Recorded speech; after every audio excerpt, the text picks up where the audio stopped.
this Sikha, in addition to being a Sikha on Parshas Acharei, it's also a Hadron Asiyum Masechta Yuma. The pasuk says, "V'chiper ba'adoyu va'ad beisoy." This is referring to the avodah of the Kohen Gadol, and the pasuk says he will atone for himself and for beisoy. What does beisoy, his house, mean? The Razal tell us it refers to zu ishtoy. It refers to his wife. From here we learn that the Kohen Gadol needs to be married. And however, this is a halacha that's only relevant on Yom Kippur itself. That means the rest of the year when the Kohen Gadol does his avodah, he does not have this particular halacha that he needs to be married. The question, of course, is why? Why on this holiest time of the year, as we know, the holiest time, the holiest person coming into the holiest place, why is it that specifically over here he needs to be married? In fact, we know that before Kohen Gadol, before Yom Kippur, for 7 days the Kohen Gadol would actually be separated from his wife. And yet here we're saying that he needs to be specifically married. Now the Rebbe says that this itself really we could try to explain in two different ways how we understand this halacha. Is it a din in the avodah of Yom Kippur? That the avodah of Yom Kippur needs to be done not only by a Kohen Gadol, but a Kohen Gadol that's on the greatest level, on the highest level. He needs to have an extra shleimus, the fact that he's married as well. Or do we understand it that it is actually a din in the Kohen Gadol? In other words, on this particular day where the Kohen Gadol needs to be in his greatest level, but it's not as part of the avodah of Yom Kippur, rather it's a halacha within the Kohen Gadol himself. From the Rambam it's actually mashma that it's a din in the Kohen Gadol because the halacha is as following. When it comes to the other avodas of Yom Kippur, things that are not unique to Yom Kippur, rather avodas that we do every single day of the year, for example the Korban Tamid, this too, says the Rambam, must be done, first of all, by the Kohen Gadol, but it has to be a married Kohen Gadol, which indicates that it's not specifically about the avodah of Yom Kippur that needs the married Kohen Gadol, but that the Kohen Gadol himself, on this holy and special day, needs to be in his highest level, being a married person.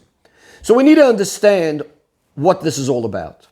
In order to understand this, the Rebbe asks another question. Why is it that the Torah, when speaking about the fact that the Kohen Gadol is married, and we learn out this halacha that he needs to be married, the Torah says, "V'chiper ba'adoy uva'ad beisoy." We learn out from this it means ishtoy, his wife. Why didn't the Torah say straight out, ba'ad ishtoy, for his wife?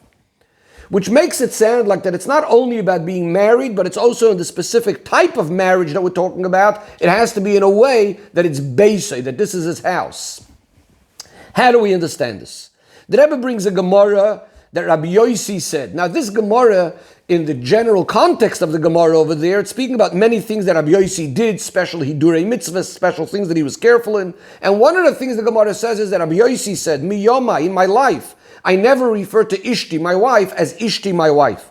Rather, I refer to her as Beisi, as my house. Rashi says over there, because she's the mainstay of the house. What is the idea of this? What's the hidur? What's the special quality?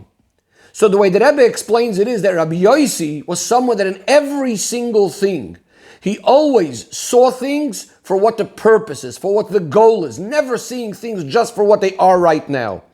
Rabbi Yossi sees the goal and purpose of marriage and a wife is all about having children, the mitzvah of Peri V'Rivya. Now, there were many other Tanoim that not necessarily refer to their wives in that way, as Beisi. Which means, of course, living a married life has many other aspects to it as well, which are all Torahic aspects, and 100% true and 100% valid. Yet Rabbi Yossi reached a level where he only sees the purpose and the goal, which is having a family and the mitzvah of Peri V'Rivya. Says the Rebbe, this is the same thing that we're saying about the Kohen Gadol on Yom Kippur, that not only are we saying that he's reached a certain shleimus, a certain perfection and wholesomeness because he's married, but furthermore, the way he's married, the way he has Ishti is in a way that he only sees it as Beisi, as this is my house, this is my family, it's for the purpose of this mitzvah. And therefore, going back to the original point that we said, that the idea of the Kohen Gadol being married on Yom Kippur, it's not so much about a din or a halach in the avodah of Yom Kippur that needs to be done by such a man, but it's rather speaking on what kind of high level the Kohen Gadol has to be standing on Yom Kippur, that not only he's married, but that he sees the whole purpose in it and the whole goal. So it's a mila in the Kohen Gadol himself. Says the Rebbe, to connect the beginning of the Masechta Yuma, which deals with these halachas about the Kohen Gadol being married, and the end of the Masechta, In the end of the Masechta, we have a famous Mishnah. Amar Rabbi Akiva says, Ashreichem Yisrael, fortunate are you, Yidden lefnei mi atam mitayin, in front of who are you purifying, umi mitayin eschem, and who is purifying you, avichem shabashamayim, your Father in heaven. As the Pasuk says, V'zarakti aleichem mayim toidim, I will spray or throw on you pure water and you'll become purified. And another pasuk, mikveh Yisrael Hashem, just like a mikveh purifies the Tmeim, HaKadosh Baruch Hu purifies the Yidden. So first the Rebbe starts off with a few questions. Number one, isn't it obvious that Hashem is the one that's Metayer the Yidden? Why does Rabbi Akiva have to say this and bring psukim for this? In fact, in the Mishnah just before this, the Mishnah is speaking about that on Yom Kippur there's a concept of Lifnei Hashem Titharu, that the Yidden become purified in front of Hashem, that Hashem is purifying them. So why does Rabbi Akiva have to add this and bring other psukim from Tanakh? When we have this is the pasuk that the Mishnah itself brings about Yom Kippur. And finally, why does Rabbi Akiva need these two separate psukim? So the Rebbe explains that just like we said before regarding the Kohen Gadol, that when we spoke about him being married, it's not only, again, a din in the avodah, but rather, this is a maila and shleimus on the Kohen Gadol itself. We're trying to see the Kohen Gadol for the best and the highest that he is on his own. So too, in the end of the Masechta. That is, we're going to be seeing the mile of a Yid, the way the Yid is on his own, again, even regardless of everything going on. And the Rebbe explains, based on the first part of the Mishnah, where the Mishnah is speaking over there about Aveirus Sheben Adam LaMokim, Aveirus Sheben Adam LaChaveiroi, and brings the pasuk of Lifnei Hashem Titharu, that on Yom Kippur there's a special atonement, we would have understood that the atonement of Yom Kippur is coming because of the day, because of Yom Kippur. Rabbi Akiva is coming to tell us that no, there's something more. There's the essential maila of a Yid. Again, like we said before, the essential maila of the Kohen Gadol, not only related to Yom Kippur. It ends up being revealed on Yom Kippur, but the focus we said about the Kohen Gadol is mainly that it's about him, his perfection. The same thing is regarding Yidden.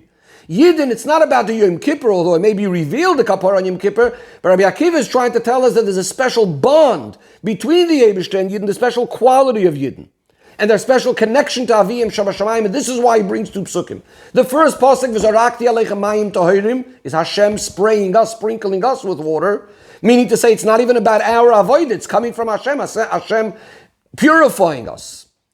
The only issue with that pasuk is, and why Rabbi Akiva needs the second pasuk is this, because this is a pasuk speaking about the Geula. So you might say it's because of the auspicious time of the Geula, like the auspicious time of Yom Kippur. But Rabbi Akiva is trying to say that it goes deeper than that. So he brings another pasuk, Mikveh Yisrael Hashem. This is not speaking about any specific special time when the Yidden are on a holy level. So why doesn't Rabbi Akiva only bring the pasuk Mikveh Yisrael Hashem? Because there is a certain advantage in the first pasuk. V'zarakti aleichem, where do we find this pasuk of spraying someone with pure water? This is usually coming to purify from what's called tumas meis, from the very, very harshest tumah. So we might say, so therefore there's a certain advantage in that pasuk coming to say that even from the harshest and strictest tumah, Hashem purifies us. In other words, even if a Yid is chas v'shalom distant from Hashem, he's distant from life, from Hashem, and yet Hashem purifies him because of this essential bond. And this is why when Rabbi Akiva wants to speak about this bond, he brings this pasuk first. However, as we said before, this is speaking about a special Eis Ratzon, the time of the Geula. And therefore Rabbi Akiva also wants to bring the pasuk of Mikveh Yisrael Hashem, which isn't referring to any specific time. Another thing the Rebbe says about the pasuk Mikveh Yisrael Hashem, that there's something unique and special about the mikveh. And that is that sometimes a person can be in a very, very severe and strict tumah, for example, the tumas meis, and then he has another tumah on top of that. When a person goes to mikveh, we don't say either he gets rid of all of his tumahs or he's not getting rid of any. He can go to mikveh, get purified from the lighter tumah, even though there still needs to be something else done for the stricter tumah. And this is the idea that ma mikveh, that the Hashem is our mikveh, meaning to say that it could be a situation that a Yid comes to the Eibishter and says, look, I don't have enough koyach, I don't have enough time to be able to purify myself from all of my averis, to have charata, to regret all of my averis. I can only do a little bit now. Maybe he's going to think it's not good enough. Says Rabbi Akiva that the Eibishter says, no, I'm going to accept you in this way as well. Ashereichem Yisrael, fortunate are you, and the Eibishter is our mikveh. When the Eibishter sees that we just give one little turn with tshuva, Immediately, the Eibishter forgives us and purifies us. The Eibishter gives us the assistance. That mitzvah gereres mitzvah, we should be able to get rid of all the negativity and only live in a kedusha space and to become on the level of a Baal Tshuva, as we know that Makom Shabali Tshuva Oimdim, even the greatest tzaddikim cannot stand there.